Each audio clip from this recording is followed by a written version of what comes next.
जय गुरुदेव। जय गुरुदेव। जय गुरुदेव।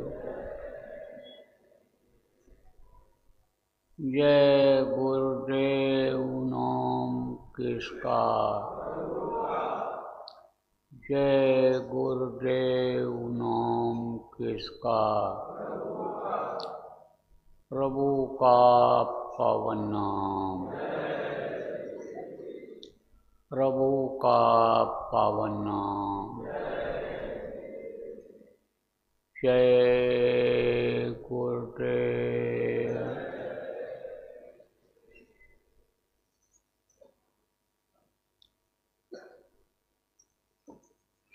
सर्वसमर्थ सर्वत्र स्मरणीय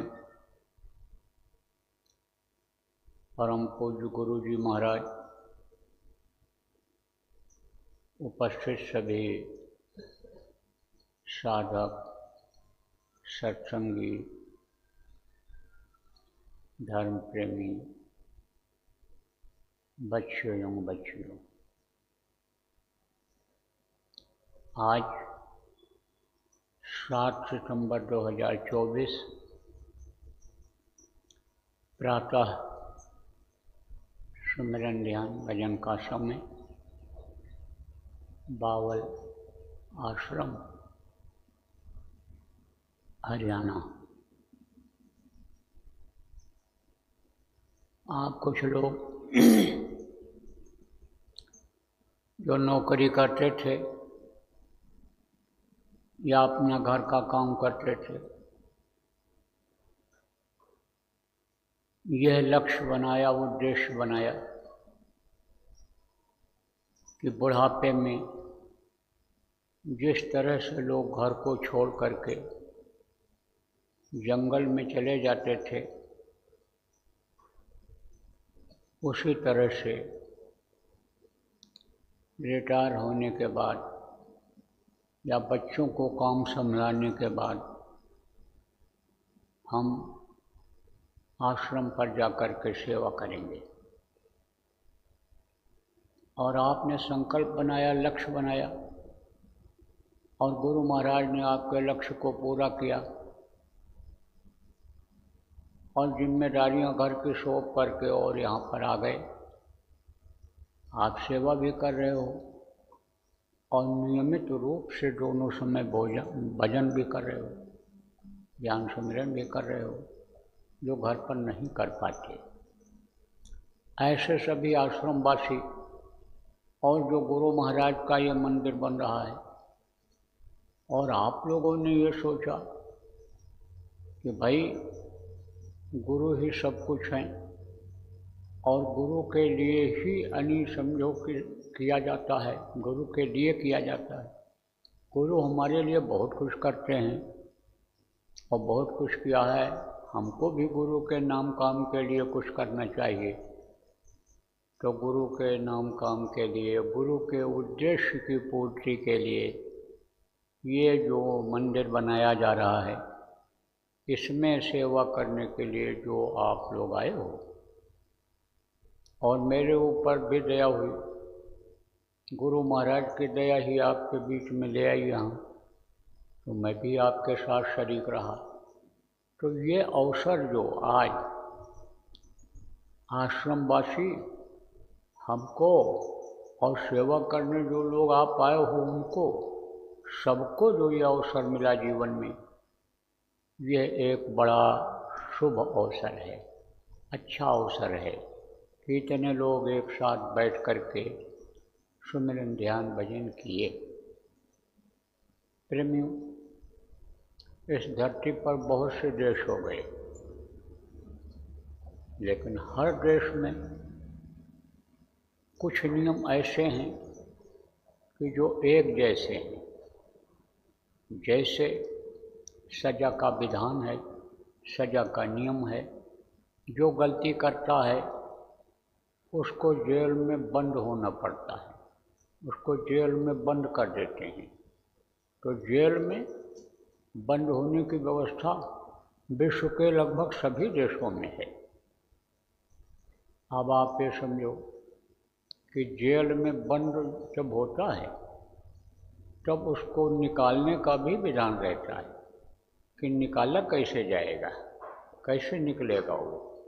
तो जेल में बंद होने वाले को कितना भी साधन सुविधा मिल जाए, बहुत बढ़िया खाने को मिल जाए, जेल में अच्छा भोजन भी मिलता है, बिस्तर भी अच्छा मिल जाता है, चारपाइयाँ लग जाती हैं, और कैदी को ही वहाँ सेवा के लिए लोगों के लिए लगा दिया जाता है। जो बी क्लास का जेल होता है उसमें ज़्यादा सुविधाएं होती हैं, लेकिन वो नियम जो बना हुआ है कि बगैर ऑर्डर के, जज के, मजिस्ट्रेट के, चाहे बी क्लास का कोई यानी समझो कि बंदी हो या कोई सी क्लास का हो, साधारण हो, वो निकल नहीं सकता है। जब आदेश होगा जज का, मजिस्ट्रेट का आदेश होगा कि इनको छोड़ दिया जाए, निकाल दिया जाए, जमानत जब हो जाएगी तभी निकल सकता है, और नहीं तो बंद रहेगा।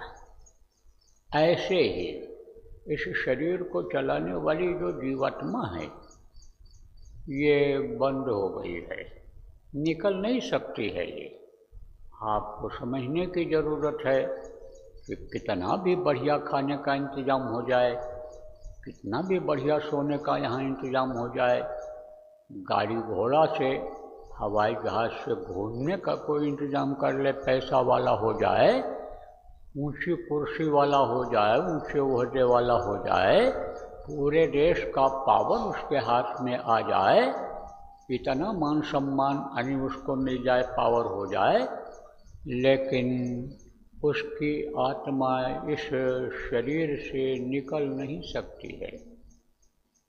कब निकलेगी? कि जब समय पूरा होगा, नहीं तब तक ये बंद रहेगी। जैसे जेल में 10 महीने की सज़ा हो गई, जेल में 10 साल की, 20 साल की सज़ा हो गई, जब सज़ा पूरा होगा तभी वो निकल सकता है। बीच में अगर समझो आप कि कोई छूट मिल गई, जमानत किसी कारणवश हो गई, तब निकल सकता है, लेकिन ऐसे नहीं निकल सकता है। इसी तरह से ये जीवात्मा हो गई बंद और निकल नहीं सकती है ये। कारण क्या रहा? कारण की कुछ गलती बनी होगी, कुछ कर्म बने होंगे पूर्व जन्म में, तब यह मनुष्य शरीर मिला। जैसे गलती बन जाती है आदमी से, गलती कर बैठता है तो जेल में बंद कर दिया जाता है। इस धरती पर बने हुए जेल में जैसे बंद किया जाता है, ऐसे ये जीवात्मा बंद कर दी गई। लेकिन जिस तरह से यहाँ बंद कोई होता है तो वकील आता है, छुड़ाता है, मुकदमा चलता है, छूटता है, छूटने का भी विधान होता है, निकालने का भी विधान होता है। ऐसे ही इस जीवात्मा को भी काल के जाल से, काल के बंधन से निकालने का भी उपाय होता है। तो जैसे कोई काबिल वकील होता है तो वो जेल से निकाल लेता है, बहस करता है और बहस में छुड़ा लेता है ये मुलजिम को, फांसी के फंदे से वो उतार लेता है। तब कहते हैं भाई ये बड़े काबिल वकील हैं, जानकार हैं, नियम कानून को जानते हैं, और देखो इन्होंने फांसी पर से उतार दिया। इसी तरह से इस धरती पर जो आते हैं कौन होते हैं? संत होते हैं, वक्त के महापुरुष होते हैं। आप ये समझो कि ऐसे ऐसे बैरिस्टर हुए हैं, ऐसे ऐसे वकील हुए हैं इस धरती पर कि जिन्होंने फांसी के फंदे से उतार लिया है, आजीवन कारावास को कम समय में बदलवा दिया है अपने अकल से पिछले दिनों में। लेकिन मान लो अब कोई बंद हो गया, निकालना है, और वो दुनिया संसार से चले गए, कैसे निकाल सकते हैं वो?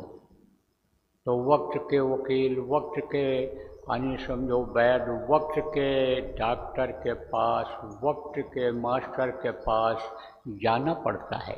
इसी तरह से वक्त के गुरु के पास जाना पड़ता है, या वक्त के गुरु जो होते हैं वो निकालते हैं वो बंद हुए को, तो वो कौन हुआ करते हैं? इस धरती के संत हुआ करते हैं। संत सतगुरु जिनको कहा गया, जिनको लोगों ने स्पिरिचुअल मास्टर कहा है, मुर्शिद कामिल कहा है, वो लोग निकाला करते हैं, जीवों पर दया करते हैं। उनको जानकारी होती है, यहाँ के कानून की जानकारी होती है, ऊपर के भी कानून की जानकारी होती है।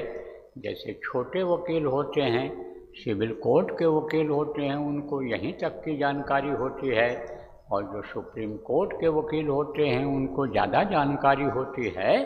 उसी तरह से जो समर्थ संत होते हैं उनको ज़्यादा जानकारी होती है। जो सच्चे गुरु, समर्थ गुरु होते हैं, शब्द भेदी गुरु होते हैं, महीन गुरु जिनको कहा गया, उनको ज़्यादा जानकारी होती है। जो आम तौर के गुरु होते हैं, कंठी बांध देते हैं, छाप लगा देते हैं, कान फूंक देते हैं, वो जो इधर उधर भटका देते हैं, पेड़ पूजो, पत्थर पूजो, जो नदी नाले में नहाओ, स्नान करो, वो जो भटका देते हैं कि डुबकी लगाने से गंगा, यमुना, कृष्णा, कावेरी नदियों से मुक्ति हो जाएगी, उनसे ज़्यादा जानकार हुआ करते हैं। तो जीव उबारन आए, वो जीवों को उबारने के लिए ही आते हैं। तो हर तरह से आकर के समझाते हैं, जीवों को बताते हैं। लेकिन जिसके पास धन ज़्यादा हो जाता है, खाने पीने की सुविधा हो जाती है, मान सम्मान जिसका ज़्यादा बढ़ जाता है, वो जल्दी सुनता नहीं है। सीधे मुंह कहते हैं, सीधे का मुंह कुत्ता चाटता है। सीधा जो ज़्यादा होता है और उसकी बात जल्दी सुनते नहीं हैं। तो महात्मा जो समर्थ होते हैं टेढ़े नहीं होते हैं। काल के जो अंश होते हैं, जीव होते हैं, वो तो टेढ़े होते हैं, वो तो टेढ़ा काम करते हैं। महात्मा जो होते हैं वो सीधी बात बताते हैं। तो सीधी बात जो बताते हैं वो जल्दी समझ में नहीं आता है। चोट देते हैं, वो भी चोट देते हैं, लेकिन एक चोट ऐसी होती है कि जो लोहार जैसी चोट होती है, बहुत तेज मारता है, और एक चोट ऐसी होती है कि जो हल्की चोट होती है, सुनार जैसी, कि जो गढ़ करके बढ़िया आभूषण बना देता है। लोहा को कोई गले में पहनता है? लोहा को कोई गले में नहीं पहनता है, लेकिन सोना को गले में पहनते हैं, उंगली में पहनते हैं, कान में और नाक में पहनते हैं सोना। तो इसी तरह से समझो आप कि चोट तो देते हैं, ये पीट करके बनाते हैं।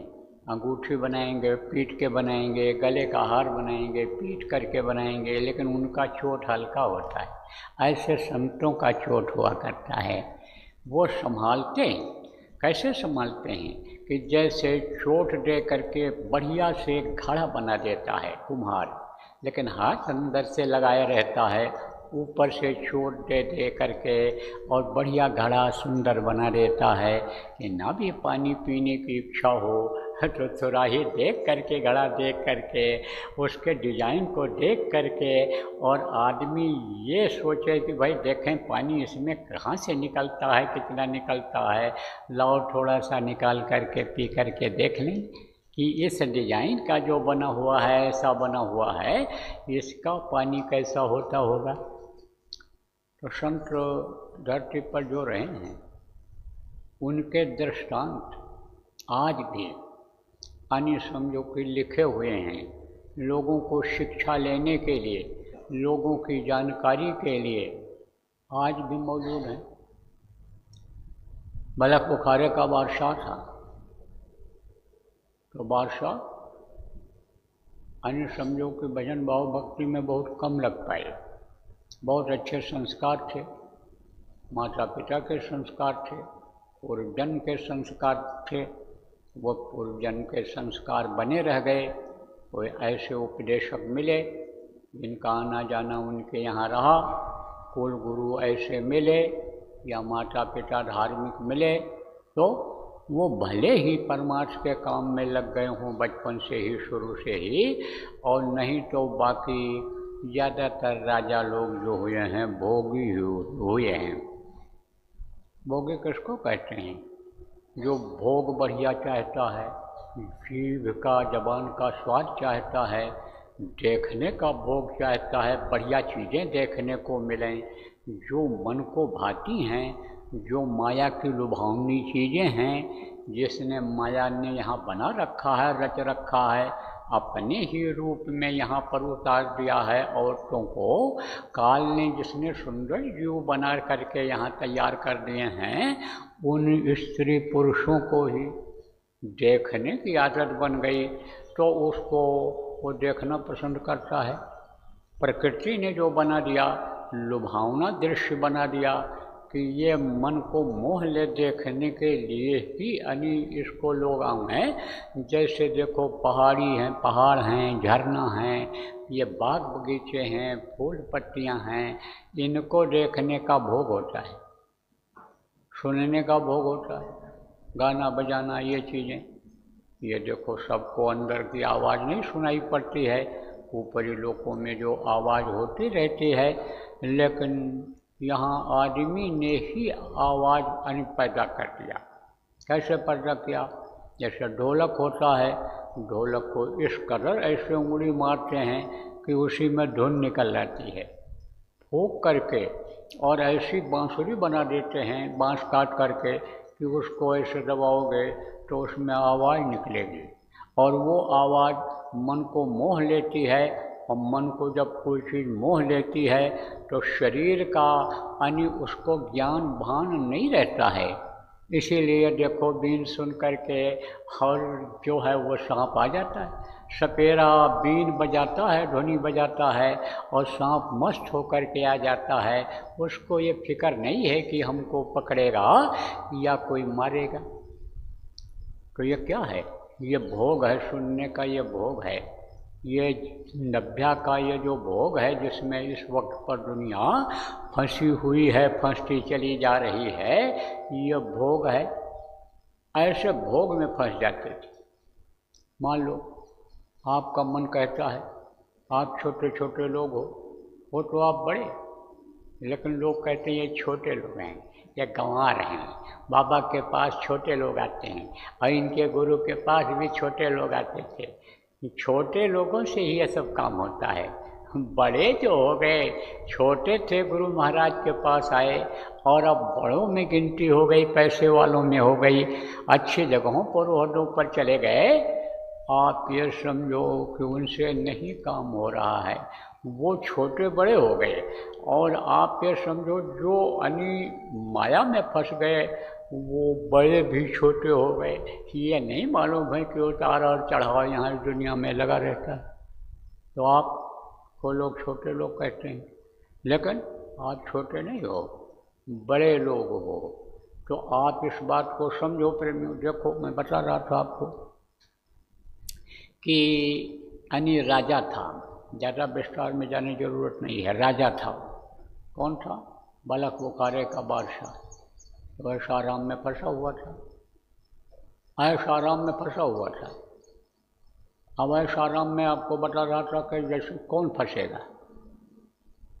अब आपका मन भी कहे, लेकिन आपके पास अच्छा खाने का नहीं है, कैसे फंसोगे?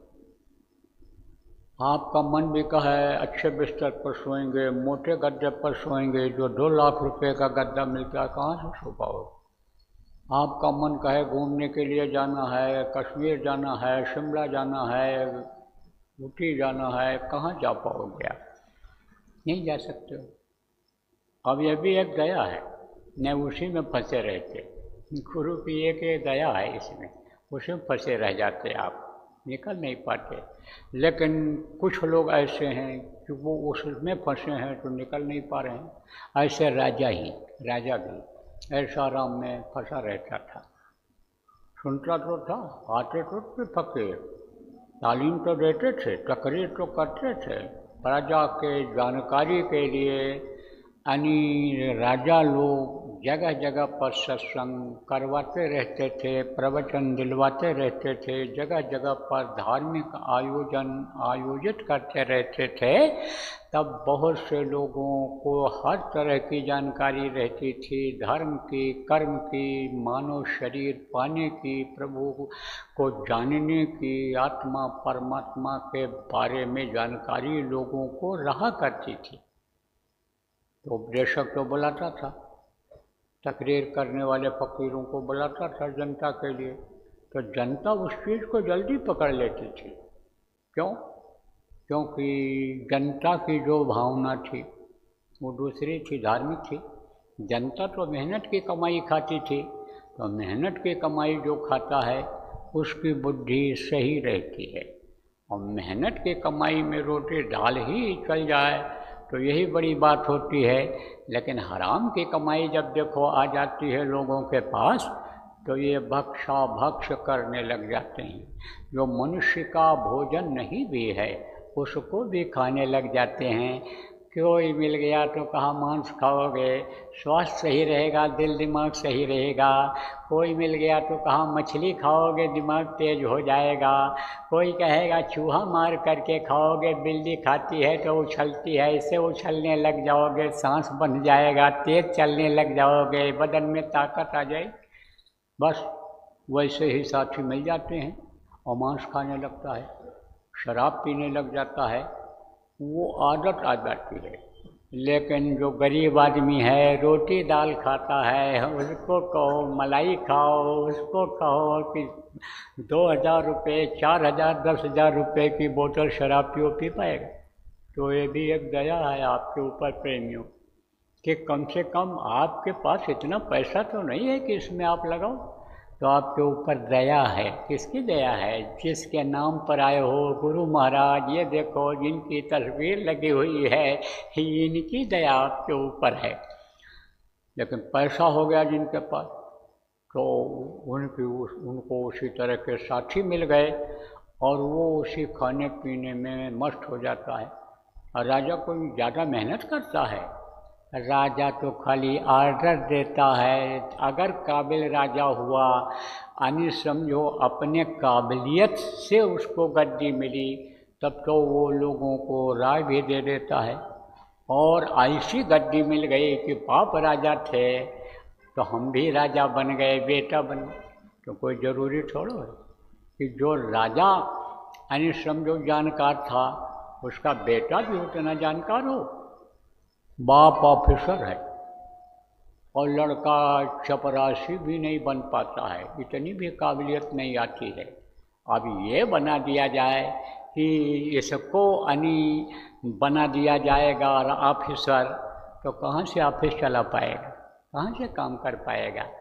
आप समझो कोई राजा है और उसका लड़का इतना काबिल नहीं है, और ये कहा जाए भाई लड़के को ही ये गद्दी दी जाएगी, ये कुर्सी दी जाएगी, ये राज दिया जाएगा, तो राज को चला पाएगा? कुछ नहीं। अंधेर राजा, अंधेर नगरी चौपट राजा, और टका शेर भाजी, टका शेर खाजा। एक राज्य ऐसा था जिसमें एक टका, टका माने पैसा, पैसा चलता था। 1 पैसे का 1 शेर, 1 किलो में यानी थोड़ा कम होता है शेर। तो आप समझो कि 1 पैसे का खाजा ले लो। खाजा मिठाई होती है, बड़ी बड़ी, इतनी बड़ी बड़ी मिठाई बनाते हैं, फूल जाता है, और उसके ऊपर फिर चाशनी डाल देते हैं। खाने में बड़ा स्वादिष्ट होता है अगर चकाई बढ़िया हो जाए तो टका शेर खाजा और टका शेर भाजी, साग सब्जी 1 टके का। ऐसा राजा अगर हो जाए, ऐसा राजा हो जाए कि जिसको जानकारी न हो, तो अभी उसके जो कर्मचारी हैं वही अपनी कोठी बना लें और राजा की तरह से रहने लग जाएं। कैसे, यह भी बता दें। एक राज्य था तो उसका राजा ऐसे ही था। तो क्या हुआ, कभी कभी घूमने राजा जाता था, तो उधर घूमने के लिए शाम को गया था, तो एक गीदड़ बोलते ना, सियार जिनको कहते हैं, ये शाम को आवाज़ लगाते हैं, गीदड़। गीदड़ गीदड़ आवाज़ लगाते हैं। एक गीदड़ बोलेगा तो दूसरा गीदड़ भी दूसरी जगह बोलेगा। जैसे एक कुत्ता भौंकता है तो दूसरा कुत्ता भी भौंकता है देख करके, ऐसे वो भी आवाज़ लगाते हैं। तो गीदड़ वो ऐसे कर रहे थे। तो राजा ने कहा ये कौन है? तो कहा ये भी आपके प्रजा हैं, आपके राज्य में ही रहते हैं। तो कहा कि तो ये क्या कर रहे हैं? बोले सरकार ये रो रहे हैं। रो रहे हैं? क्यों रो रहे हैं? हमारे राज्य में कोई क्यों रोवे? उसका दुख दूर क्यों न किया जाए? हाँ सरकार, दुख दूर कर दिया जाए बहुत अच्छा रहेगा। तो बोले क्यों रो रहे हैं? इसलिए रो रहे हैं कि ठंडी में ठिठुर रहे हैं, इनके पास ओढ़ने का नहीं है। अरे तो ओढ़ना बंटवा दिया जाए। आर्डर दे दिया मंत्री को, कंबल मंगाओ और बंटवाओ। अब कंबल आ गया, कंबल आ गया और बट भी गया। कहाँ बट गया? आपस में ही बट गया, कर्मचारियों में ही बट गया। एक एक घर में कई कई पहुँच गया, सबके फर्शों पर बिछ गया, सबके बिस्तर पर लग गया, और ओढ़ने के लिए सबके लिए एक नहीं दो दो चार चार हो गया। अब 2-4 दिन जब बीता तब राजा फिर घूमने के लिए गया तो सियार फिर बोले, वो गीदड़ फिर बोले। तब बोले अब ये क्यों रो रहे हैं? बटा नहीं कंबल?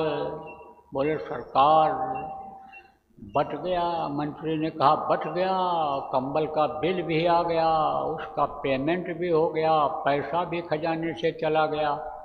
फिर बोले फिर क्यों रो रहे हैं? बोले सरकार ये आपको आशीर्वाद दे रहे हैं, ये दुआ दे रहे हैं। अब आप तो सोचो ऐसा कोई राजा हो जाए तब वो टका शेर बाजी टका शेर खाजा बिकवाएगा कि नहीं बिकवाएगा? तो यह कोई ज़रूरी नहीं है कि राजा का जो लड़का हो, वारिस हो, उस जगह पर पहुंच करके वैसा ही काम कर पावे। तो आपको प्रेमियों समझने की ज़रूरत है।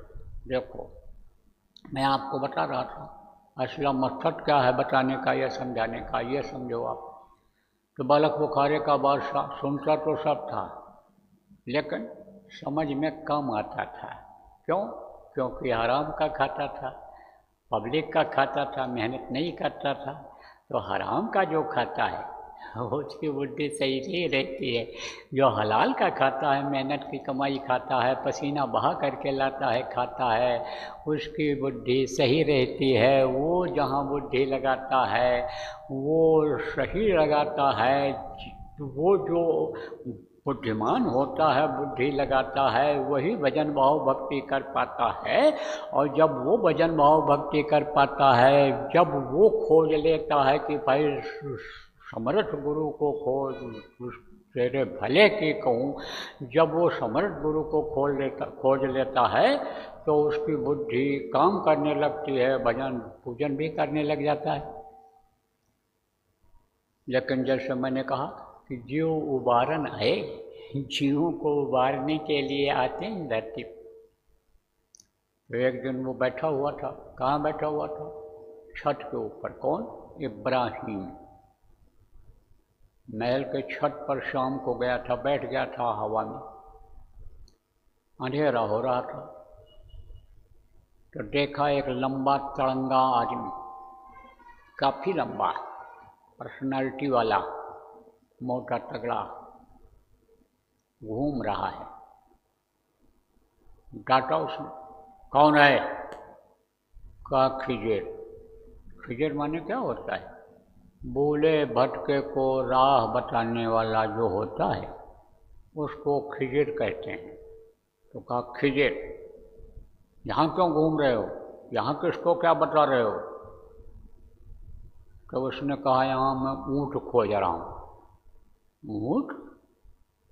बादशाह के छत पर ऊँट कहाँ से आ जाएगा? ऊँट तुमको यहाँ खोज रहे हो? कैसे खोज रहे हो? ऊँट तुमको कैसे मिलेगा? तब उसने कहा कि जैसे तुम ऐश और आराम की जिंदगी में खुदा को खोज रहे हो, ऐसे मैं ऊँट खोज रहा हूँ। इतना कह करके निकल गया, गायब हो गया, चला गया। बादशाह देखता रह गया, सोचता रह गया। ये चीज़ उसके दिमाग में आ गई कि भाई ये जो कह रहा है ये वास्तव में सत्य है, क्योंकि जो भी फकीर आए, जो भी महात्मा आए, उपदेश किए और उन्होंने कहा कि दीनता लाने पर ही वो मिलता है, छोटा बनने पर ही वो मिलता है, और त्याग तपस्या करने पर ही वो मिलता है, ऐश आराम में वो नहीं मिलता है। बहुत देर तक सोचता रहा, नींद नहीं आई। नींद आई, सुबह उठा, देर से उठा, तैयार हो करके गया दरबार में बैठ गया। दरबार लग गया, लेकिन बादशाह गमगीन रहा। गमगीन किसको कहते हैं? जैसे कोई चिंता में डूबा हुआ हो, वही सोच रहा हो, कोई घटना घट गई हो, कोई बात किसी ने कह दिया हो, उसी को सोच रहा हो। जैसे आपको कोई लगने वाली पिंच, जिसको कहते हैं पिंच करने वाली बात कोई बोल दे, तो आप उसी को सोचते रहते हो।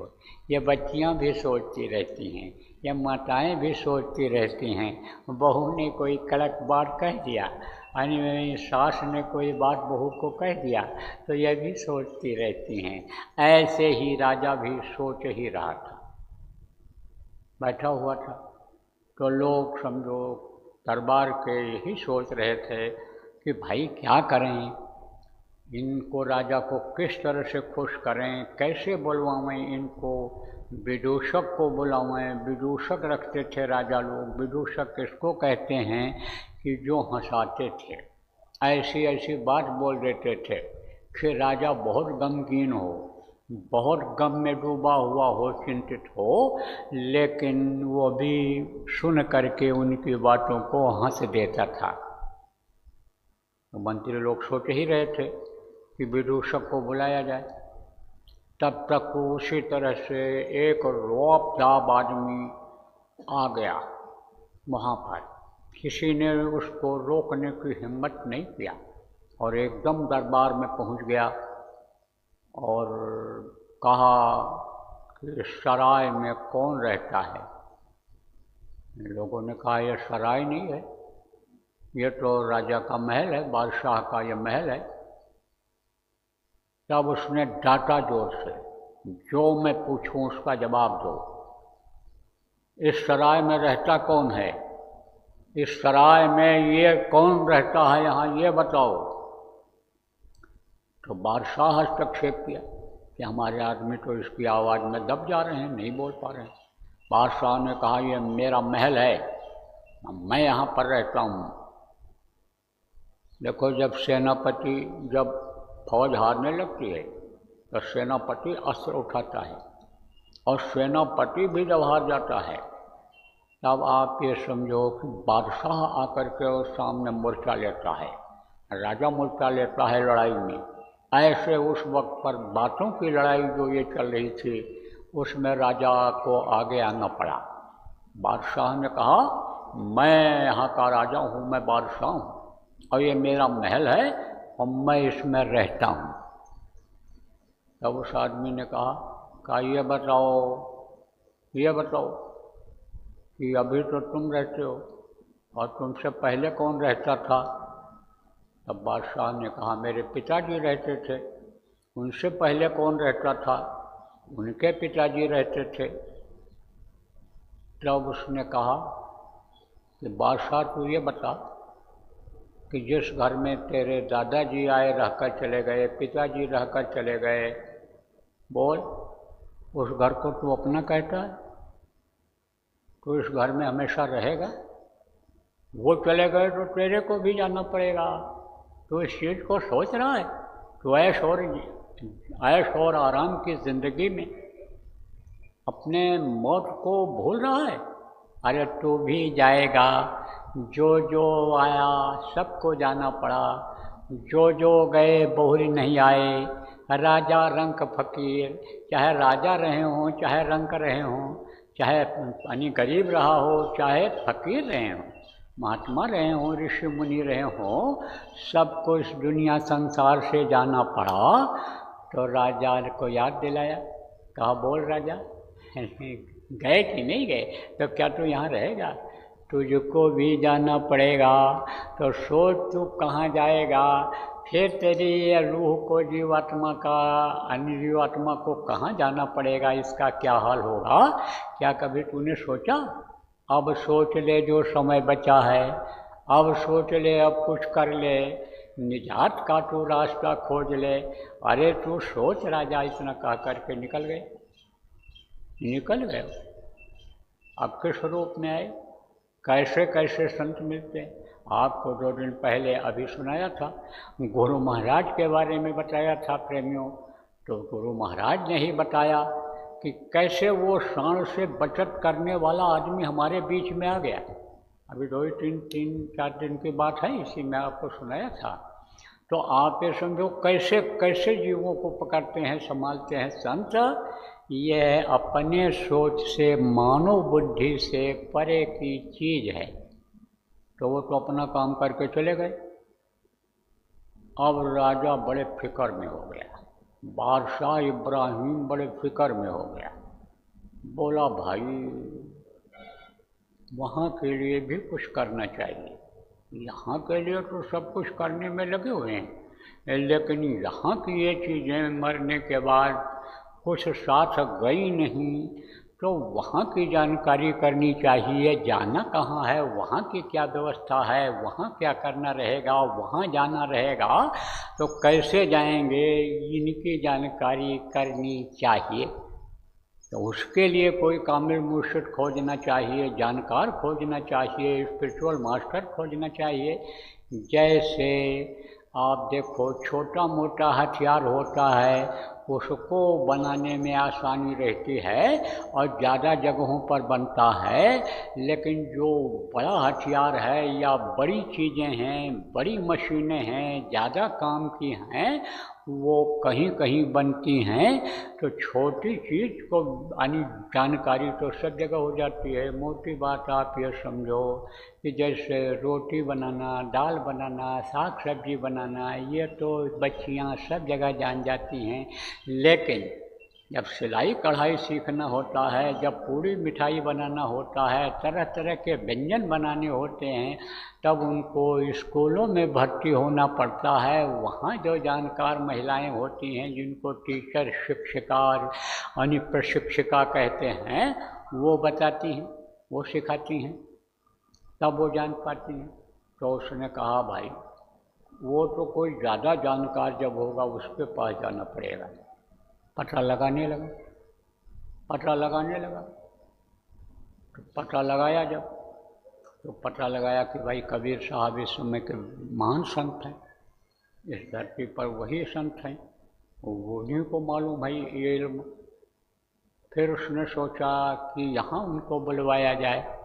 पता लगाया, क्या बुलाने पर आ सकते हैं?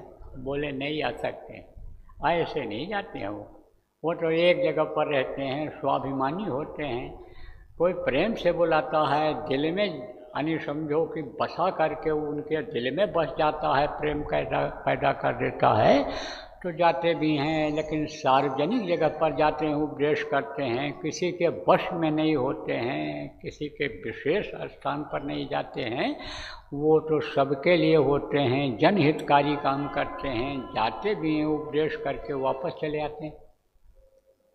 और राजा तुमको अगर जाना है, बादशाह अगर तुमको जाना है, तो फिर इल्म सीखने के लिए वहीं जाना पड़ेगा। जैसे स्कूल बड़े बड़े होते हैं वहीं पढ़ाई होती है, छोटे मास्टर जो होते हैं ट्यूशन करते हैं, घर में भी जाकर पढ़ा देते हैं। लेकिन बड़ी चीज़ अगर लेनी होती है, बड़ा इल्म लेना होता है, तो वहाँ जाना ही पड़ता है। अगर भाई किसी को प्रैक्टिकल करके देखना होता है, तो जहाँ प्रयोगशाला होती है, प्रयोग यानी प्रैक्टिकल रूम होता है, थिएटर जिसको कहते हो होता है, वहाँ जाते हैं सिनेमा वाले, ये बड़े बड़े थिएटर बने हैं, वहाँ जाते हैं, नाचते हैं, गाते हैं, अभिनय करते हैं, फ़ोटो खिंचवाते हैं। जिसका पैसा दे करके आप देख करके मन को खराब करके चले आते हो, मोबाइल में देखते हो नाच गाना, दिल में बस जाता है, भजन में बैठते हो, ध्यान में बैठते हो, अगल बगल भजनानंदी के बैठते हो, तो आपके मन में वही नाचता रहता है। तो अब आप ये समझो कि उसने फैसला किया कि त्याग तो कुछ न कुछ करना पड़ता है, बड़ी चीज़ को पाने के लिए छोटी चीज़ की कुर्बानी करनी ही पड़ती है। तो राजपाट छोड़ करके चला गया, कबीर साहब के यहाँ पहुँचा तो कहा आप हमको इल्म दो, कुछ नहीं बोले। तो जब कोई मौन हो गया तो कुछ पता चलेगा कि क्या है मन में, क्या कहने वाले थे। अब मौन हो गया तो चला जाए कोई, अगर चला गया तो उसको क्या मिलेगा, और अगर रुक गया कि कुछ तो बोलेंगे, कुछ तो कहेंगे, कुछ तो जानकारी देंगे जिस चीज़ के लिए मैं आया हूँ, तो रुक गया, तो इंतज़ार कर लिया तो पा गया, मिल गया। कभी ऐसा भी होता है कि रेलगाड़ी में देर है और रेलवे स्टेशन आदमी पहुंच गया और किसी ने कह दिया, क्या कह दिया, तो चले जाओ बस मिल जाएगी, बस घंटा घंटा पर आती है, रेलगाड़ी 2 घंटे लेट है, और छोड़ करके रेल की जगह चला है, अब बस का इंतज़ार कर रहा है। अब वो घंटे घंटे के बजाय 3 घंटे बाद बस आई, तो लेट हो गया कि नहीं हो गया। ऐसे संत मत को छोड़ करके जो लोग चले जाते हैं, दूसरे मतों में चले जाते हैं, वहाँ ज़्यादा पाने की इच्छा कर लेते हैं, खाने पीने की जहाँ सुविधा रहती है, जहाँ पर ऐश और आराम की ज़िंदगी रहती है, वहाँ चले जाते हैं तो उनके जीवन का समय निकल जाता है। जो दिखावटी में फंस जाते हैं, ठोठा में फंस जाते हैं, बातों में फंस जाते हैं, वो अभ्यास नहीं कर पाते हैं, वो उसी में उलझ जाते हैं, भजन ध्यान नहीं कर पाते हैं। तो उम्मीद बनी, किसको उम्मीद बनी, राजा को, कि बोले नहीं हैं तो अब कैसे माना जाए कि ना कर रहे हैं, कि हाँ कर। अब वहाँ रहा तो कहते हैं कि देखे देखा पुण्य और देखे देखा पाप, पापी का अगर साथ मिल जाए तो पाप आने में, पाप करवाने में, करने में देर नहीं लगती है, और पुण्य आत्मा कोई मिल जाए, कोई साधक मिल जाए, साधना करने वाला मिल जाए, गुरु भगत मिल जाए, तो धीरे धीरे गुरु भक्ति आ जाती है। और मनमुखी भगत मिल गया, भगत तो है लेकिन मन में राम बगल में छुरी, अगर समझो दिखावे की भक्ति है लेकिन मन अगर कपटी है तो समझो कि वहाँ धोखा हो जाता है। तो रुक गए, देखा वहाँ की व्यवस्था, तो जैसे अब देखो घंटी बजी तो ज़मीन में ये बिछा हुआ है तिरपाल, और ये जो तिरपाल बिछा है घरों में आपके यहाँ इससे अच्छा सबके यहाँ बिस्तर होगा। ऐसे तिरपाल पर सब लोग घरों में नहीं बैठते होंगे, कुछ न कुछ नीचे बिछाते होंगे, तब भजन ध्यान करते होंगे, सोते होंगे, बैठते होंगे, लेकिन ये बिछ गया। अब आप यहाँ पर आ गए, देखा होगा कि झाड़ू लगाने लायक है तो कुछ लोग झाड़ू लगा दिए होंगे, कोई यहाँ टुकड़े पड़े हैं मान लो साफ कर दिया होगा, कोई झाड़ के बिछा दिया होगा। बिछाना भी चाहिए, देख लेना चाहिए कि किसकी ज़रूरत पड़ेगी हमको, अभी जब लोग आएंगे तो पहले जो आ जाए उसको सेवा कर लेनी चाहिए, सेवा का भी फल मिल जाता है। तो बिछ गया तो अब आप बैठ गए। अब सब लोग तो एक ही तरह के हो नहीं, इनमें कुछ पैसे वाले लोग हैं, ज़्यादा पैसे वाले लोग हैं, कुछ ऊंचे वहदे वाले लोग हैं, कुछ का कारोबार अच्छा चलता है, लेकिन यहाँ देखो समान रूप से आप सब लोग आकर के बैठ गए। तो ऐसे एक जगह की व्यवस्था होती, तो देखने से ऐसा हो जाता है। आदमी सोचता भाई देखो सब जब बैठे हैं तो हमारे लिए कुर्सी कहाँ से आएगी, सोफ़ा कहाँ से आएगा, हम उस पर बैठेंगे। तो जब हम कुछ जानने के लिए, सीखने के लिए आए हैं, तो हमको इसी तरह से ढल जाना चाहिए, इन्हीं के साथ बैठ जाना चाहिए। तो आप आकर के बैठ गए। ऐसे राजा भी देखा देखी जैसे सब लोग करते थे वहाँ करने लग गया। बादशाह इब्राहिम भी उसी तरह से करने लग गया, उन्हीं के साथ खाने लग गया। अब जब देखा कि सब लोग सेवा कर रहे हैं, जो जिस लायक है वहाँ का सब काम कर रहा है, जो उनके यहाँ रह रहा है सब एक जैसी सेवा में लगे हुए हैं, सब काम कर रहे हैं, तब वो खाली बैठेगा? और खाली अगर बैठे तो सम्मान उसको कौन देगा, इज्जत उसको कौन देगा? सेवा करने वाले को सब प्यारे लगते हैं, सब सम्मान देते हैं, इज्जत देते हैं। मैं अपना अनुभव बताता हूँ। बुढ़े बुढ़े लोग आते थे गुरु महाराज के पास, लेकिन वो भी जाते थे जहाँ सेवा होती थी और बैठे ही रहते थे। हम लोग जब सेवा करके आते थे तो कहीं गुड़ रखे रहें तो थोड़ा सा दे दें, नहीं है तो प्रेम से बात ही कर लें, नहीं है तो इस तरह की तारीफ ही कर दें, भाई बहुत सेवा करते हो भैया, सेवा का फल बहुत मिलता है, इसी तरह से लगे रहोगे आगे बढ़ जाओ। तो सम्मान उसको मिलता है कि जो संत मत में सेवा करता है, जो शरीर को, मन को, धन को लगाता है, सम्मान इज्जत उसकी रहती है। जो अपने ऐठ में रहता है कि हम राजा हैं, महाराजा हैं, हम अधिकारी हैं, हम बड़े साहूकार हैं, अरबपति हैं, उसका सम्मान उतना नहीं होता है। भले कोई हाथ जोड़ करके, जो गुरु महाराज ने सिखाया कि हाथ जोड़ करके प्रणाम करो, सिया राम मैं सब जग जानी, करूँ प्रणाम जोर जुग पानी, सबके अंदर में परमात्मा की अंश जीवात्मा है, तो तुम उनके अंदर जो बैठी हुई दोनों आँखों के बीच की जीवात्मा है, उसको देख करके हाथ जोड़ करके प्रणाम करो। तो हाथ जोड़ करके भले उनको कोई प्रणाम कर ले, उनकी आत्मा को देख करके, बड़े आदमियों के, राजा महाराजा के, नहीं तो ऐसे सम्मान राजा महाराजा को कोई नहीं देता है। अब चूँकि सीखने के लिए गया था, जानने के लिए गया था, रहना वहीं था, रहता नहीं, सीख कैसे पाता, तो राजा भी लग गया उसी में, सेवा करने लग गया। अब सत्संग सुनता तो कहता भाई सेवा करने से कर्म करते हैं, और कर्म जब तक नहीं साफ होंगे, अंदर निर्मलता जब तक नहीं होगी, तब तक कोई चीज़ मिलेगी नहीं। अंदर की चीज़, बाहर की चीज़ भी सेवा करने के से ही मिलती है, हाथ पैर हिलाने से, दिल दिमाग लगाने से ही मिलती है।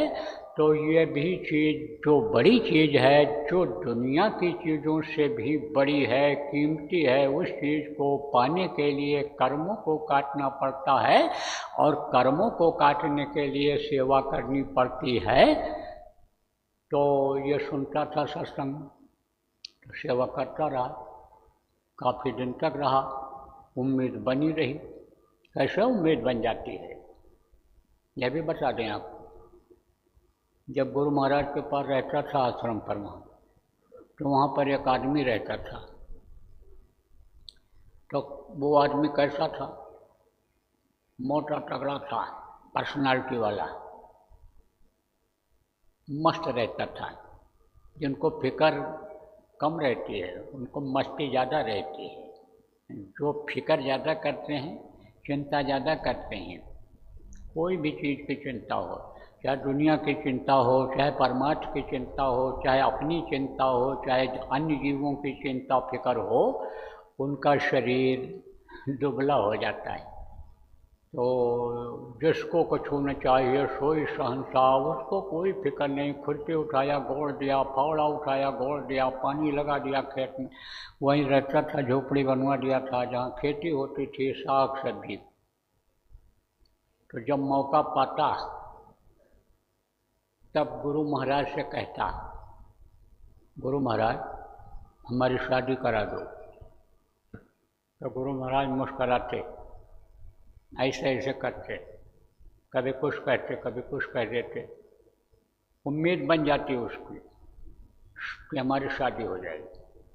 तो गुरु महाराज के पास ही रहता था, जहाँ कहीं भी बैठे जाएं, गुरु महाराज खेत में बैठ जाते थे कुर्सी डाल करके, तो वहीं पंखा करता रहता, ठंडी का महीना है तो खड़ा रहता था पानी लिए हुए, तो हमारे सामने भी बात कह देता था वो। वैसे तो अकेला पाता था तब, और कभी कभी कहते थे भैया हट जाओ वो आ रहा है, थोड़ा हट जाओ, मुस्करा के कह देते हमसे कि ऐसी कोई बात कहने आएगा शादी से संबंधित। तो यही कहता था, गुरु महाराज अब हमारी शादी करा दो तो हम घर चले जाएं, अब हमारी शादी करा दो तो हम घर चले जाएं। तो फिर हमारे सामने भी बोलने लग गया। तो एक दिन मैं गया था तो अमरूद के पेड़ लगे थे, तो वहीं पर पत्थर रखा हुआ था, उसी पत्थर पर मैं बैठ गया, तो बढ़िया अमरूद तोड़ करके लाया 2-3 अमरूद। तो कहा अमरूद खाओ बहुत मीठा है, तो खाया हमने, उसको भी दिया, एक तुम भी खाओ। तो दांत उसके कमज़ोर हो गए थे, बुढ़ा हो गया, 50-55 की उम्र हो गई थी, तो खा नहीं पाया, थोड़ा बहुत खाया थोड़ी देर तक, उसके बाद ऐसे रख दिया, आधा खाया हुआ रख दिया। तब बातचीत करने लगा, तो कहा देखो, जोर से ऐसे बोला, देखो तुम गुरु महाराज के पास रहते हो और सिफारिश कर दो और हमारी शादी करवा दी। हमने कहा अच्छा देखो हम कहेंगे गुरु महाराज। फिर हमने कहा कि हरपाल भाई, हरपाल नाम था, पता नहीं है कि चला गया। तो हमने कहा हरपाल भाई तुम बार बार अब इस उम्र में शादी के लिए क्यों कहते हो? कहा हम अपनी भौजाई को दिखाना चाहते हैं कि हमारे गुरु महाराज ने हमारी शादी कर दिया, और हम घर तभी जाएंगे जब हमारी शादी हो जाएगी। तो हमने कहा तो हरपाल भाई क्यों दिखाना चाहते हो? ऐसा हमसे दिल की बात बताओ, तब तो हम सिफारिश करेंगे। तब बोला हमारी भाभी ने हमको ताना मार दिया, बोले तेरे गुरु में ताकत हो तो तेरी शादी करा दी। तो मैं घर छोड़ के चला आया, तब से यहाँ पर हूँ, बहुत दिन से रह रहा था वहाँ, बहुत दिन से। तो हमने सोचा ये बात है, शादी के लिए रुका हुआ है, नहीं तो ये चला भी जाता। ऐसे ही जिस लक्ष्य की पूर्ति के लिए बादशाह इब्राहिम गया था कि हमारा काम पूरा हो जाए इसलिए हम आए हैं, इसलिए वो लगा रहा हूँ, बराबर सेवा करता रहा। तो एक दिन क्या हुआ कि कबीर साहब की देवी जी, पत्नी उनकी धर्मपत्नी लोई जिनका नाम था, उसको देख करके, उसकी सेवा को देख करके, दीनता को देख करके प्रभावित हो गई, क्योंकि वो लोगों से कहा करता था कि सेवा हमको करने दो, जब हम सेवा करेंगे तो जो यहाँ हमने तलवार उठा करके लोगों की गर्दन काटी है, लोगों को दुख दिया है, अकाल मृत्यु में पहुँचाया है, वो मेरे पाप क्षमा होंगे, मुझे बर्तन धोने दो, मुझे अन्य छोटी सी सेवा करने दो, तब मेरे पाप नष्ट होंगे, और पाप जब नष्ट होंगे, कर्म कटेंगे, तभी हमको ये अनमोल दौलत मिलेगी, इसलिए मुझे सेवा करने। लोग समझाते कि भाई अवकाश से बाहर तुम सेवा कैसे कर पाओगे, तुम तो राजा रहे हो, तुम्हारा बदन कमज़ोर है, तुम अन्य ऐसी सेवा न करो। उनसे कहता था मैंने पाप किया है। देखो, एक तो होता है पाप करके आदमी खुश होता है, और पाप करके जो खुश होता है सीधे नर्क का दरवाज़ा खुलता है उसके लिए, नर्क का टिकट कटता है, नर्क का रिजर्वेशन होता है, इसको नर्क जाने पड़ेगा सीधा। और जो पाप करके प्रायश्चित करता है उसकी माफ़ी भी हो जाती है, और न करने का पाप करके प्रायश्चित किया और न करने का संकल्प बना लिया, तो जिनको पावर होता है, जैसे जज को पावर होता है, कुछ चीज़ें ऐसी, कुछ अपराध ऐसे होते हैं कि जिसको वो क्षमा कर सकता है, ऐसे ही महात्मा क्षमा कर देते हैं। कष्ट को जो मिलने वाला है उसको दूर कर देते हैं। जो मरने के बाद तकलीफ आने वाली है या उसके जीवन में तकलीफ आने वाली है, समर्थ संत जो महात्मा सच्चे होते हैं वो उसको ख़त्म कर देते हैं, उस तकलीफ को दूर कर देते हैं। तो प्रायश्चित होती थी, प्रायश्चित करता था, कहता था ये सेवा जब मैं करूँगा तब मेरे पाप खत्म होंगे, ये इतनी सेवा जब मैं करूँगा कि मेरे हाथ की ये रेखाएं घिस जाएंगी, ये अंदर दब जाएंगी जो उभरी हुई हैं रेखाएं, जो दबी हुई हैं, यह मांस जो ऊपर उठा हुआ है, यह मांस जब नीचे दब जाएगा, रेखाएं मिट जाएंगी, तब मेरे पाप नष्ट होंगे। इतना पाप मैंने किया है। सेवा खूब करता था बादशाह, खुश हो गई लोई। सेवा से ही कोई चीज़ मिलती है, सेवा अगर किया जाए तो सेवा से सब कुछ मिल जाता है। आप ये समझो, साहब से सेवक बड़ा कहा गया है कि सेवक जो है साहब को पा लेता है। साहब इससे बड़ा का मतलब क्या होता है? साहब मालिक, वो मालिक से भी वो करा लेता है जो चाहता है।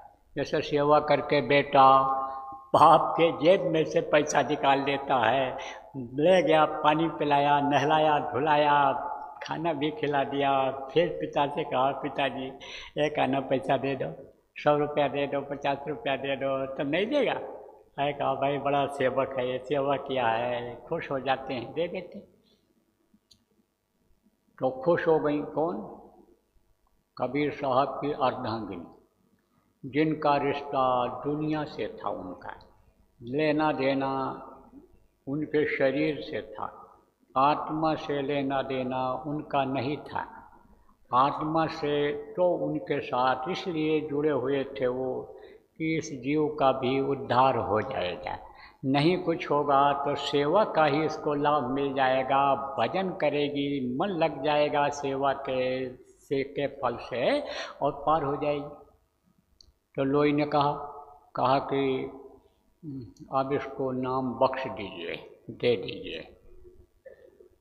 तो उन्होंने कहा नहीं, अभी और पक्का हो जाने दो, अभी कच्चा है। बोले हमारे समझ में तो कुछ नहीं आ रहा, मैं तो दिव्य दृष्टि से देख नहीं पा रही हूँ। दोनों आँखों के बीच में जो तीसरी आँख है आप बताते हो, उससे तो मैं देख नहीं पा रही हूँ, लेकिन जो आप सत्संग सुनाते हो मैं सुनती रहती हूँ, उससे तो अब हमको नहीं लग रहा है कि इसके अंदर कोई कमी रह गई है।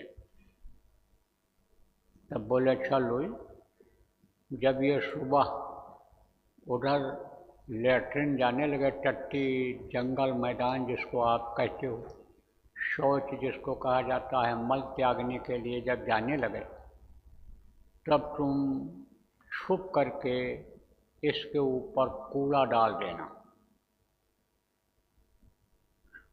कमंडल लेकर के वो अपना बर्तन लेकर के जा रहा था उधर जंगल की तरफ।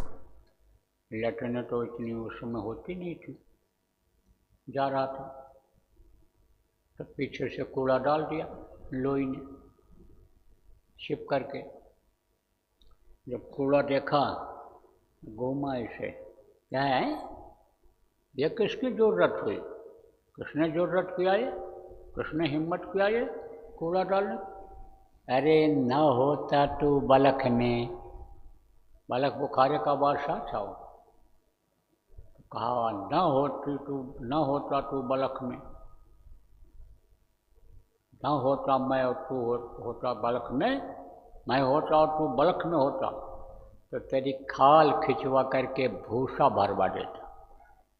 पूरे लोई तो सुन करके कांप गई कि कहीं ऐसा न हो देख लिया हो मेरा भी खाल खिंचवा दे, ये बलख का बादशाह है।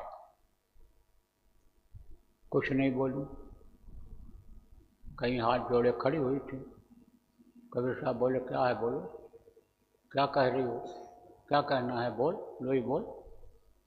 बोली आप ठीक कह रहे थे, अभी उसका बर्तन साफ नहीं हुआ है। अभी आपके प्रवचन, आपके सत्संग के हिसाब से लेने के लायक नहीं है नाम, रख नहीं पाएगा। रखेगा कहाँ? गंदी जगह पर वो चीज़ छोड़ो रखी जाती है। साफ होता है अंतरात्मा, तभी वो वहाँ पर काम करता है। ऊसर बीज में, ऊसर खेत में अगर आप डाल दो बीज को तो उगेगा नहीं, उगेगा।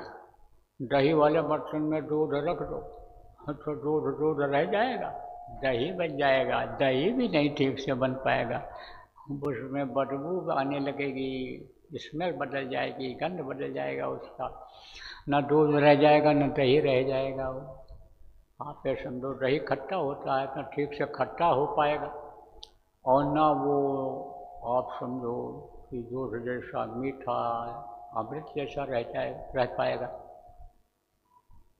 तो अब फिर सेवा में लग गया। सुनते सुनते सुनते सुनते बदलता गया अपना, कि तन को जारो मन को मारो।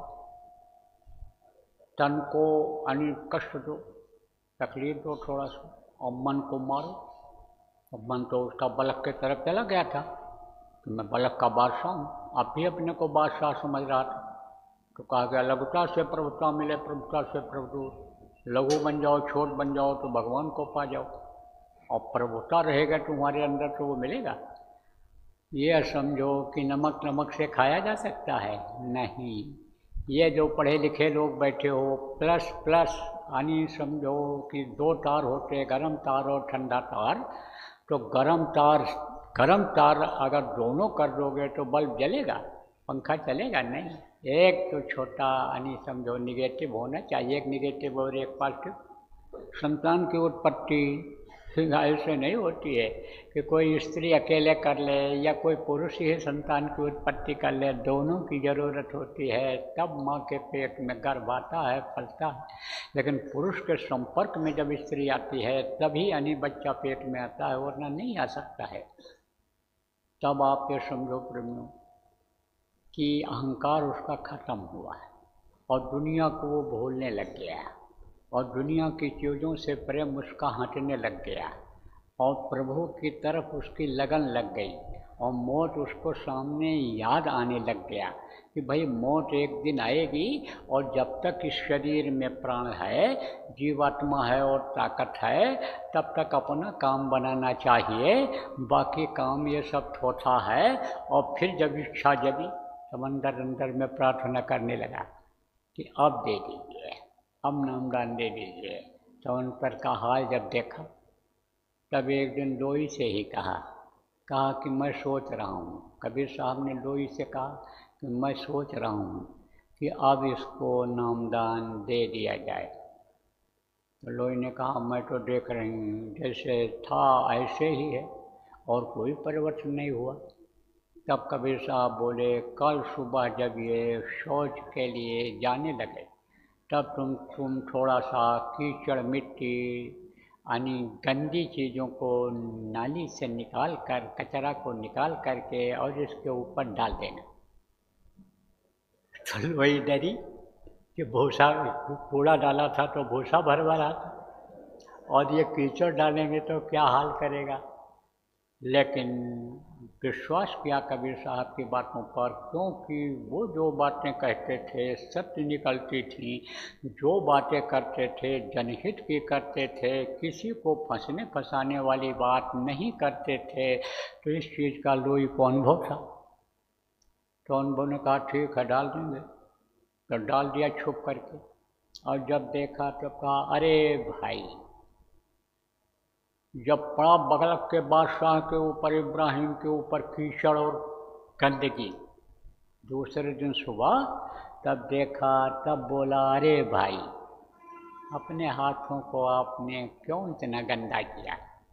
अरे इससे भी कहीं ज़्यादा गंदगी अभी मेरे पास पड़ी हुई है, उसको तो जब हमारे ये गुरु महाराज कबीर साहब धोएंगे तभी धुल पाएगा। गुरु बिन मैलो मन को धोई, जब मैं इनको गुरु बनाऊंगा तब ये मेरे मन की मैल को धोएंगे, गंदगी को धोएंगे। देखो कब शरण देते हैं, कब हमको शरण में लेते हैं, ये देखो कब समय आता है। मैं तो भाई बराबर प्रार्थना करता रहता हूँ, अब हमको अपना लो, अपना लो, अपना लो। कब सुनवाई होती है? भाई आपने अपने हाथों को इतना गंदा क्यों किया? तब लोई के समझ में आ गया, और लोई फिर जब गई हाथ जोड़कर खड़ी हुई, मुस्कराए कबीर साहब, बोले अब तेरे समझ में आया? बोले सब समझ में आ गया, अब सब समझ में आ गया, और अब दे दीजिए इसको।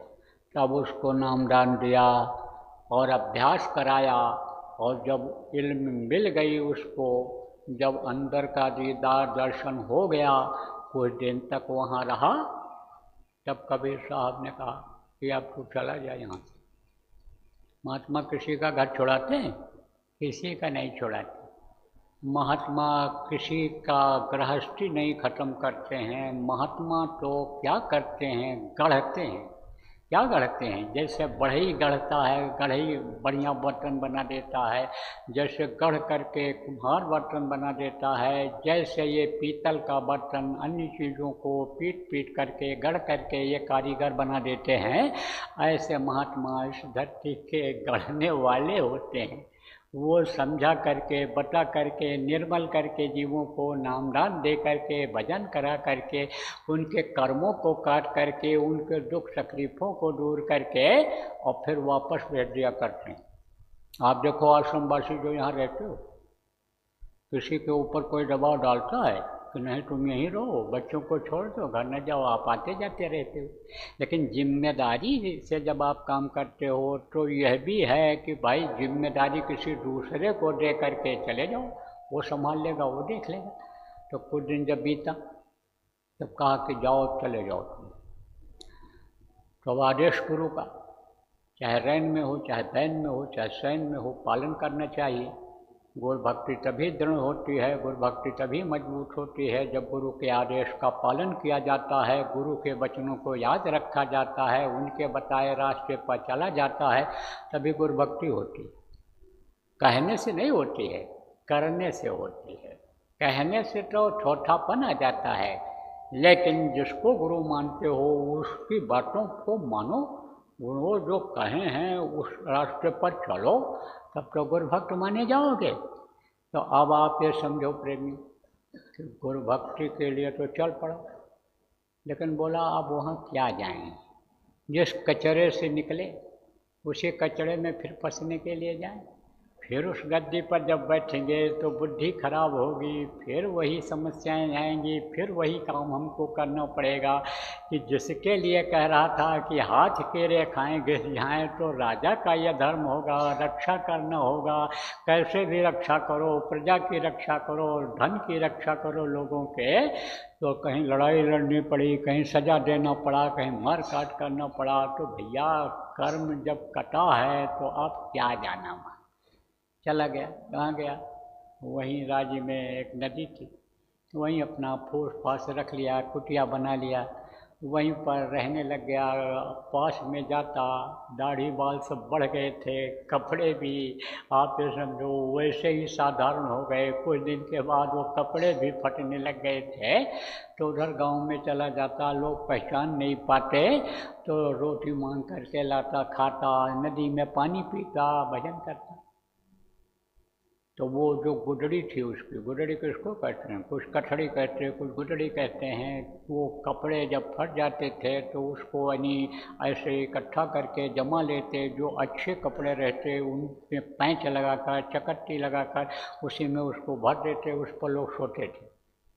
तो गुडड़ी अपनी सिल रहा था इब्राहिम, तो उसका मंत्री जो संभाले हुए था राज को, उधर जा रहा था, घोड़े पर बैठा हुआ गुजर रहा था, देखा एक आदमी वहाँ बैठा है। तो सोचा उसने कौन आदमी है, क्या है, देखना चाहिए। नज़दीक में जब गया देखा, देखता रहा, पहचानता रहा, और वो भी देखता रहा इनको, इब्राहिम भी देखता रहा। तब वो मंत्री पहचान गया, तो कहा कि आप बादशाह इब्राहिम नहीं बोला है। तब कहा आप इब्राहिम? बोला हाँ। बादशाह बोला हाँ। बहुत खुश हुआ और कहा आप चलो, मैं आपके दीदार के लिए तरस रहा था और बहुत दिन हो गया था। एक बार मैं गया भी वहाँ, उनके आश्रम पर गया भी कबीर साहब के, तो उन्होंने कहा वो तो भेज दिए गए, यहाँ से चले गए। तो मैं बड़ा निराश था और आपके बच्चों की संभाल मैंने किया, उनको बड़ा किया, पाल पोस करके उसी तरह की सुविधा दिलाया जैसा आप देते थे, और राज्य को मैंने उसी तरह से चलाया जैसे आप चला रहे थे। पूरा संभाल करके रखा। मैंने आपका एक पैसे का कोई नुकसान नहीं किया। पूरी वफादारी से मैंने काम किया और जो तनख्वाह आप देते थे वही तनख्वाह लिया। लोगों का तनख्वाह बढ़ा भी दिया लेकिन मैंने अपना नहीं बढ़ाया और मुझे उसी में बरकत मिली। नौकरी में ही मेरे बच्चे यानी समझो बड़े हुए पढ़े लिखे, लेकिन मैंने आपके पैसे का एक पैसे का दुरुपयोग नहीं किया, नुकसान नहीं किया। वैसे का वैसा बल्कि और कुछ बढ़ा ही है। और आप चलो गद्दी पर बैठो, हम आपको एक बार बादशाह की तरह से देखना चाहते हैं। जनता आपको एक बार फिर बादशाह के रूप में देखना चाहेगी, आप चलो। तो वो जो इब्राहिम गुदड़ी सिल रहे थे उस सुई को फेंक दिया नदी में और बोले मंत्री वजीर तो हमारी सुई ला दे, तो तेरे सवाल का जवाब दूँ मैं।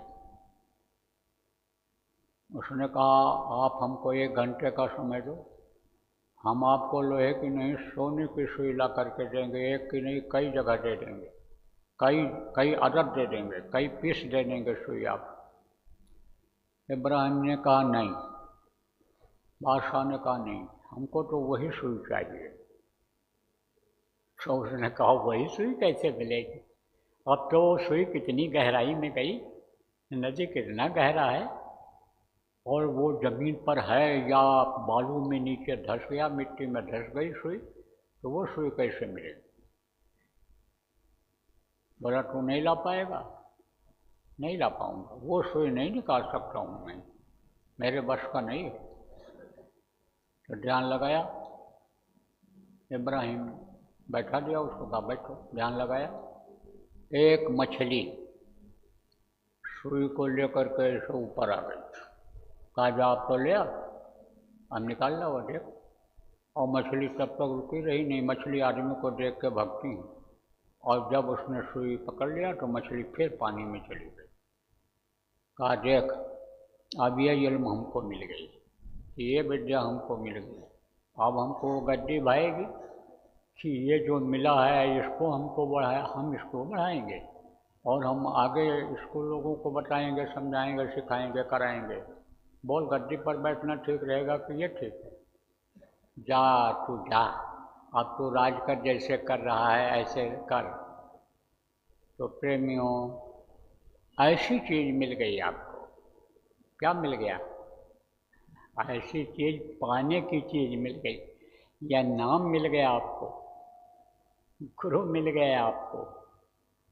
अब आप जैसे इब्राहिम के पास इल्म आ गई थी, ऐसे इल्म को अपने अंदर जब ले आओगे तभी बात बनेगी, और नहीं तो थोथे में फंसे रहोगे तो असली चीज़ नहीं मिल पाएगी और ये जीवन का समय खत्म हो जाएगा। मोटी बात ये समझो, ये भजन ध्यान और ये सुमिरन और ये सेवा और ये गुरु भक्ति, आप ये समझो कि वो चीज़ को दिला सकती है जो उसको इब्राहिम को मिली थी। इब्राहिम नहीं, बहुत से लोगों को मिली जिनका इतिहास बना हुआ है। समझो आप राजा पीपा को मिली, राजा यानी समझो आपके यानी गोपीचंद को मिली, आप ये समझो ऐसे राजाओं को जो मिली, और कितने प्रजा के लोगों का नाम जो इतिहास में महात्माओं में लिखा हुआ है उनको मिली। वो चीज़ जब आपको मिल जाएगी तब ये जीवन सार्थक हो जाएगा। बोलो जय गुरुदेव। कहने का मतलब यह है कि लगे रहो, गुरु से प्रेम करते रहो, गुरु भक्ति करते रहो, सेवा भजन करते रहो, तो धीरे धीरे ये जीवन की नैया पार हो जाएगी। ये भव सागर प्रेमियों से पार हो जाओगे, कट जाएंगे ये जो कर्म, ये जो कांटे कट रहे हैं, बाधाएं आ रही हैं, ये सब दूर हो जाएंगी। बोलो जय गुरुदेव। शाम को ध्यान भजन होता है, ध्यान भजन होगा आज, और कल सुबह का भी ध्यान भजन होगा, लेकिन कल सुबह कुछ नहीं सुनाया जाएगा, सत्संग नहीं होगा। दिन में 10 बजे जो साप्ताहिक सत्संग होता है हर इतवार को, वो होगा। कल 10 बजे से हो जाएगा, गुरु महाराज की दया रहेगी, समय परिस्थिति अनुकूल रहेगी, तो 10 बजे से कल दिन में होगा। बहुत लोग आते हैं, छुट्टी रहती है, तो उनको भी कुछ सुनने को मिल जाएगा। बोलो जय